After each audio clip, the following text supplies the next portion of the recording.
back to Deadly Dames. So we're hopefully on the home stretch here of our top 100 movies. We're still on visually stunning films, so this is where we hit a lot of Dario Argento ones. So up first is Inferno. I mean, I always remember Inferno because of the underwater scene where she goes into like a puddle and just starts swimming underwater. Still don't really know why you would walk along and drop something in a puddle and then reach in and realise it's like a great big massive underwater room. So why you would jump in that? So you're telling me that if you dropped something in a puddle and you stuck your finger in but your whole arm went into the puddle, would you jump in? I wouldn't jump in, but I know that you'd definitely jump in. I would go and get You'd something. stick your head in. So I wouldn't stick my head. You would. We'd play with the puzzle box and just jump in the puddle. Like, whoa! I don't know if I'd want to go swimming underwater with like my face exposed. I need something over it. A bag. Only thing, a clear Tesco bag that'll protect. Farm foods, they're still there. The only thing that would stop you is if there was eels or sharks. That's true. But yeah, that scene's always very, very visually stunning. I think this is why we've got most of Dario Argento's movies in this section, because they are, especially this sort of set of movies, they are very pretty. Nightbreed. Come on, it's an underground, I was going to say village, town, city of monsters. Of course it's going to be a visually stunning movie. And it's really weird because it feels like it's two movies in one. We all, like, the re-release of it is a completely different movie. So you've got... But you can like tell when you watch the original one, like the one we watched when we were kids, that the movie wasn't quite finished. It was all over the place. And the only reason you really, really loved it as a kid was for those monsters. The porcupine monster, all of them. I was going to try and start rattling them off, but I don't remember all their names. Pelican, there we go, I remember one. But all these monsters were amazing. They were cool, especially when you were a kid, and that's the sort of things that you liked. Hundreds of them. Every time the screen came onto a different part, there was a different monster. It was amazing. And it's really weird though. You think about it, right? They must have shot the movie that it was intended to be shot, but not released it that way. Well, I think the producers stepped in and changed the movie. It's crazy though, because then you watch what it is now, like the re-release of it, and you think, wow, that is such a great movie. And it was a good movie back then, but as you say, it felt disjointed and maybe forced to be something of a little bit different, and then the new one was just brilliant. It makes a lot more sense the way that it's been put back together. Plus we get David Cronenberg in this as Buttonface, and he's one of the scariest baddies in movies. Buttonface, Candyman and Freddy Krueger were the three that made me cringe, along with Jaws. But in the thing, oh Jesus, everything. No, but like three like main characters, Buttonface I thought deserves to be more known. Yeah, that's the weird thing is, like, you think about ones like that and they're like well known for being scary monsters or characters and well portrayed, and you think this could have been one of them. I know. Like Buttonface could have been something. I think the reason why it wasn't is that there wasn't the potential for there to be a million sequels, but then there is neither was just now. But the same was with it though, and I suppose Pennywise is an iconic character. There's talk of doing a Nightbreed TV series though, and I think that could work. Be good. Yeah. So I hope that happens. Suspiria had to be on a visually stunning list, I think. I haven't got the new Cult Labs released because I did the Indiegogo for the Steelbook, so I'm still waiting on it coming through.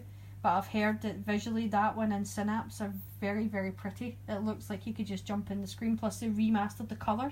You know, the movie's got a lot of red and greens in it.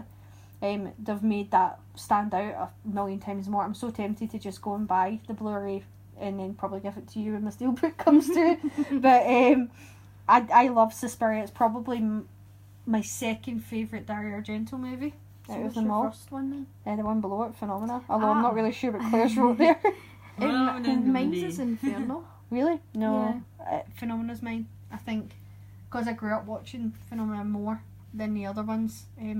I just love the idea that this lassie can communicate with insects. I kind of always wanted to do that and make them chase people I don't like.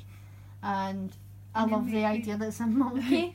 Monkey saves the day, you know what I mean? It's brilliant. And then you're thinking, like, do we just completely ignore the third part to the movie? Like, what's Suspiria, Inferno, and then... It would have nothing else. I would rather have Phenomena as my third part. That would make sense though, because that other one... Killed by a t-shirt. But burning a t-shirt. Burning a t-shirt. And in the last movie, although we kind of just missed Phenomena, but we did briefly speak about it, it is a beautiful made movie as well. kind of a lot of dark sets in this movie because, let's face it, she falls into a vat of decaying It does look body. like it would reek though. I know. You know, some films when you have something like that in it, you kind of look and you go, it's probably just like green goo and God knows what else, but in that film it actually looks like it would probably be stinking. Kind of like in Texas Chainsaw Massacre when you see the room and it obviously is real chicken bones and feathers, that it looks like it would reek. No, I agree, but I think Phenomena is a very pretty film, even though the pool looks disgusting. And then the last one in our visually stunning movies is The Fog. John Carpenter's The Fog. I love everything about this movie. It's actually my favourite John Carpenter film, believe it or not. It's because I class your favourite movie in the one that you've watched the most and could continue to watch without becoming bored of it in any sense. And I watch The Fog at least 3 times a year. It's funny, Claire always laughs if I look out the window and there's a bit of fog. Oh no, we have to watch The Fog. Because the fog's there, you know. I love that it's an old-fashioned ghost story. I love the setting of it. I love how visually stunning it is when you see all the fog coming in, and I love the idea that there's this person in a lighthouse basically putting her life at risk to tell other people where to go to avoid the fog, forgetting that it's surrounding her, which I loved as well. And I still hate that the old granny dies, you know, like when she goes to the door and, hello, you know. I hate seeing old people like die in movies like that. It's funny. Folk laugh at me because I'm like, yes, they killed the kid. Oh, don't kill the granny. I've got that backwards. I've got it backwards, but no, I still hate that that's like that, but I love the movie The Fog. And then hopefully we'll be able to squeeze this last list in, but this is our top 10 modern horror movies. Now it's not meaning that it's the last 10 years, it's just more modern than some of these other ones. Plus, we couldn't think of another category, so we just made it modern horror films, but they would have been in our top 100 anyway. It's just, as I said, we kept arguing and we've been at this for weeks trying to put the list from 100 to 1, and this was the only way we would all agree on doing it. So, starting off, we've got The Witch. I do class The Witch as a horror film. You could have put that in the visually stunning ones as well, because it was Yeah, but I slid it over because it was pretty. modern. So only way we could get them on a list, Claire. Right? But yeah, The Witch, I thought, visually stunning, as Claire said, acted superbly. Yeah. I loved it. It was a family again. There's something unique about making families turn against each other because it's harder. It wasn't a movie that relied on CGI. Yeah, that's true. No, and it's creepy. Like, the music fits really well with it. And I know a lot of people had a problem with the end, but I love the end. I loved the end as well. That's what made it. I was just like, oh wow, that's. I really brilliant. like Kate Dickie, and I thought she was great in this movie as the mum. Although the scene with the crow sucking on her boobie was a bit wrong. Like, she thought it was her kid. Oh yeah. I was like, she that's one bad nipple slice, a beak slice. Right? But yeah, I loved The Witch. I thought it was a great modern movie. The first time I seen it, I wasn't sure what to make of it. We seen it at the cinema because it is really slow. And then it was on rewatching it that I thought, you know something, actually this movie's very good. Dead Snow. We could have put that one in Just Fun, but again we slid it over there because it's modern. Right? So it is a just fun movie. Dead Snow is not a serious film whatsoever. It's a form. Is it German? I think so. Or is it Yeah. Norwegian? Oh, it's Norwegian. Yeah. It's basically about a bunch of kids that go up to the hills to ski and stumble across some Nazi gold. And because they pick the Nazi gold up, the Nazi zombies come back from the dead to kill them. There is a lot of blood and gore in this. It's very similar to the movie above, like Hatchet. And you just see some really unusual deaths. I love the scene where the guy starts cutting his own limbs off because he's been bit by the zombies, not realising that it's going to kill him. That bit's really, really funny in it. But yeah, if you've never seen Dead Snow, because Claire refused to watch it, and then you watched it and you loved it. Claire does this with movies all the time. Alex does that. She pretends she's not going to like it and then really hates admitting that she did like it. Hatchet, again, similar to Dead Snow. It really probably should have just been in It's Fun, but it was more modern. We had to slide it over here. Loads of blood and gore. Guy actually gets it's a woman, gets her face snapped in two in it. A lot of horror icons do guest appearances in this movie, but it's a lot of fun watching Kane Hodder running about as a killer that's not Michael Myers, no, Jason Voorhees killing people. The Grudge. Okay, it's not that modern, but it's where we had to put it. But it's a remake, it's not the original, because I actually think the remake is better than the original. Again, I'm probably... too slow. And it's all over the place. Like, it's... With the remake, they actually made the movie make more sense. But I think, let's face it, when you hear that noise, you can do better than me. You all know what's coming. And it's the same where she's in the shower. Creepy. And it's her hands in the back of her head. Oh, that's still creepy.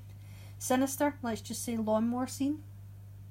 Sinister took me by surprise. I didn't expect it to be good. Part 2 is crap. Part 2 was terrible, but I did like the first part. I thought it was eerie as hell. I thought it was really eerie. I loved the idea that basically it's a curse that follows people from house to house. Don't trust kids.